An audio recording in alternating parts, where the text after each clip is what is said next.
Panko Santander, my God for Brock Junk, tags pan gears, got the clock for shot man, now walks and squares, big rubber like BAM! 3 points! Let's fucking go!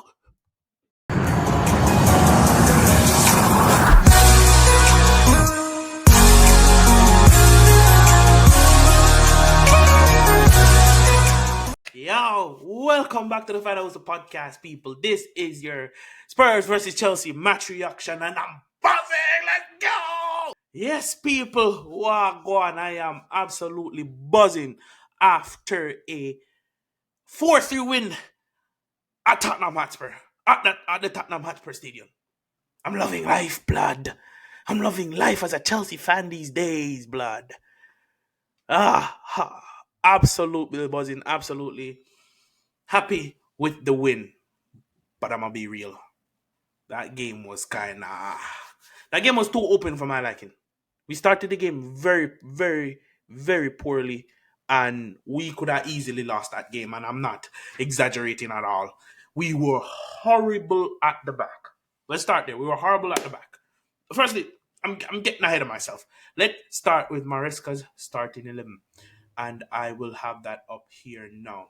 If you look at this, this is the starting 11 I predicted.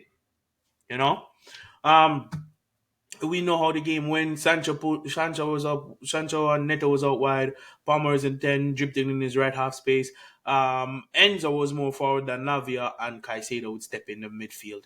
Badiashile was playing the right side, his centre back role, and we had that Sanchez in goal. Let me add him now.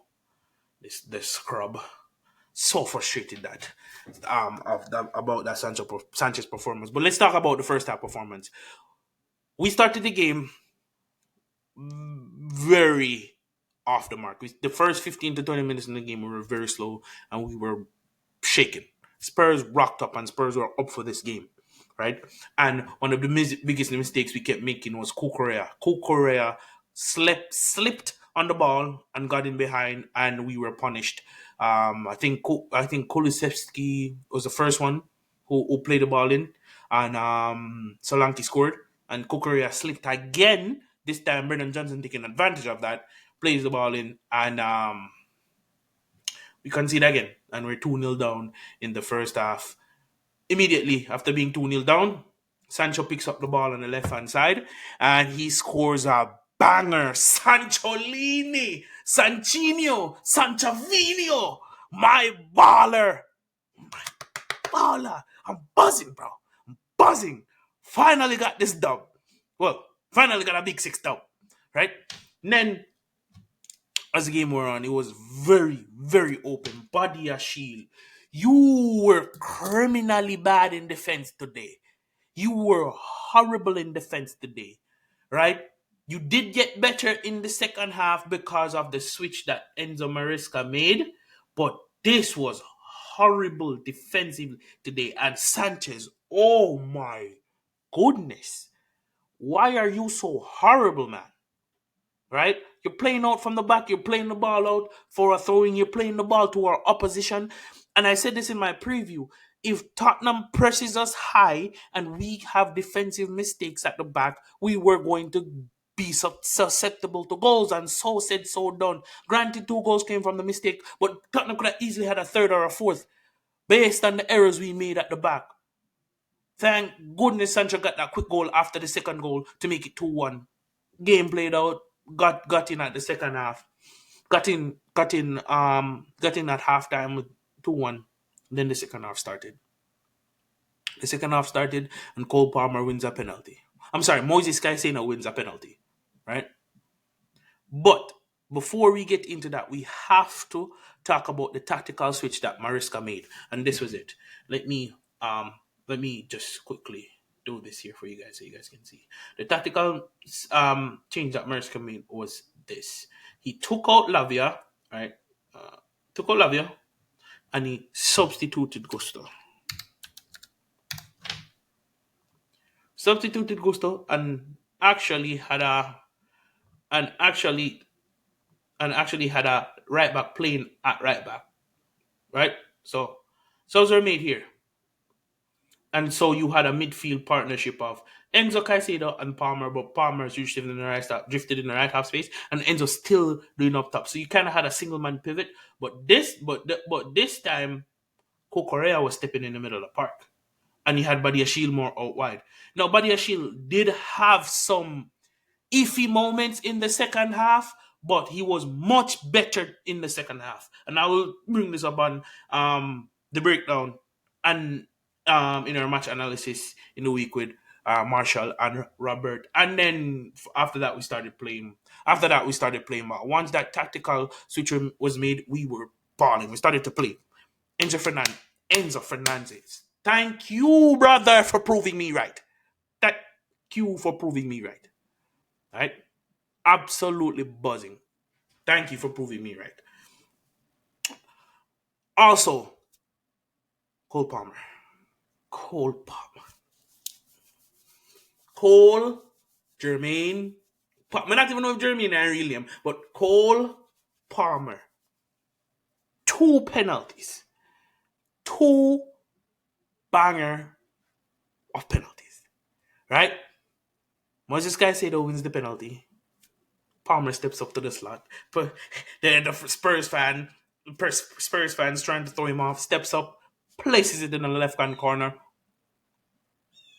Two, I think at that 2-2 Chelsea, right? 2-2 Chelsea. We're buzzing, we're loving life. It's early on in the second half. We're like, go for the third goal, go for the third goal, go for the third goal. We still give us some chances in our box, but then Enzo Fernandez.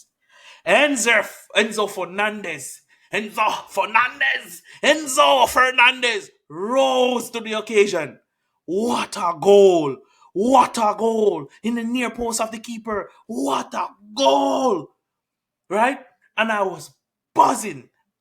At this point, I'm like, go for the jugular. Go for the jugular. We had two counter-attacking chances that we created that were where we could have killed the game off. I know we won the game, but we could have definitely killed the game off where there was no coming back. No coming back, right?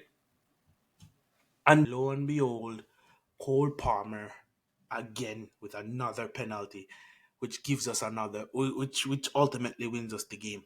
But how did he get that penalty? We're through in on a counter attack. The pass was supposed to be 32, but Palmer didn't make that run where he could pace the ball around the defender. It seems as the counter attack play was broken down. But guess what? Cole Palmer drifts out to the right hand side, picks up the ball, and Pape Sarr gives away a penalty. Did not have to make that challenge, but gives away a penalty. And I will say thank you. Once we get that penalty, right? Once we get that penalty, Cole Palmer steps up and a lovely Panenka. And that's 4-2 game done. I'm chilling. At that point, I'm chilling. 4-2 game done. What else we gotta worry about, right? Heung-min Son decides to score in the 95th minute. I don't care, blood. It's already a win. I'm chilling. I'm loving life. 4-3 Chelsea. Up the Chelsea. We move on. Now, let's just quickly take a look at some of the people that necessarily didn't have a good game. I'm going to start with Nicholas Jackson. Nicholas Jackson, you did not have a good game up front, brother. I was expecting your hold-up play to be much better. The way you turned on the ball, the way you dribbled with the ball, I was expecting that to be much, much better, but you did not have the best of games. And it was very disappointing because for me, I expected you to rise. I expected you to be one of the stand-up performance in this game, but Allah, the ball is wrong. What are we going to do? We move on. Now, another person that didn't have a good game was Kukurea. No, that could be because of the circumstances with the boots, or it could also be It could also be a circumstances where the atmosphere and a combination of the boots and the wet pitch and all of that things getting there. I don't know, but you did not have the best of game today. You did, however, play better in the second half when Badia Shield came out to your side. And the tactical switch was made in the middle of the park.